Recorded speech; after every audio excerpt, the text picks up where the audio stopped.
డిమార్ట్లో నాకే ఇలా జరుగుతుందో అందరికీ ఇలానే జరుగుతుందో అర్థం కాదురా బాబు. Hello guys, welcome back to my channel. ఈరోజు ఏంటి అక్కడికి వెళ్తున్నాను అనుకుంటున్నారా? డిమార్ట్కి వెళ్ళాను. ఎందుకు ఏంటి అనుకోవచ్చు. సామాన్లకి అయితే కాదు, నార్మల్గా మనం హెల్తీ లైఫ్ స్టార్ట్ చేద్దామని చెప్పి షూస్ కొనుక్కుందాం అనుకుంటున్నా. హెల్తీ లైఫ్ అంటుంది, షూస్ అంటుంది, ఏంటి అనుకుంటున్నారా? మీరు గెస్ చేయండి, నేను అదేంటో చెప్పను. ఓకేనా? నెక్స్ట్ వీడియోలో చెప్తాను, లేదా మీరే చూస్తారు. నేను వేసుకున్న షూస్లో నాకేం బాగున్నాయో కామెంట్ చేయండి. అండ్ ఓవరాల్ ఆ షూస్ మొత్తంలో నాకు ఈ టూవే బాగా నచ్చాయి. మిగిలినవంతా యావరేజ్, అంత స్పోర్ట్స్ షూస్లా లేవన్నమాట. అండ్ డిమార్ట్లో చెప్పులు, షూస్ కలెక్షన్ అయితే చాలా బాగుంది. అండ్ బాయ్స్ వేర్ కూడా బాగుంది. నేను ఒక పేర్ షూస్ అండ్ నా హస్బెండ్ ఒక పేర్ షూస్ తీసుకున్నాము.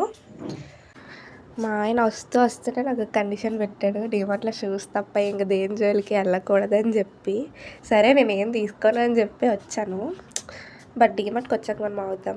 అండ్ మనకి సోకులు తక్కువేం లేదులే, కానీ ఇంకా ఏం తీసుకోవద్దు అన్నా సరే మనం ఆగం కాబట్టి ఏవో కొన్ని తీసుకున్నాము అవసరమైనవి. ఏదో జరిగిందన్నది ఇంకా చెప్పలేదో ఏంటి అని చూస్తున్నారేమో. అదేనండి బాబు, డిమార్ట్లో అందరూ ఫేస్ చేసేది సిగ్నల్ ప్రాబ్లం. ఎంతసేపటి నుంచి ట్రై చేసినా సరే అవ్వలేదు. ఎలాగోలా బిల్ పే చేసేసి ఇంకా రిటర్న్ అయిపోయాము. వీడియో నచ్చితే సబ్స్క్రైబ్ చేసుకోవచ్చు కదా.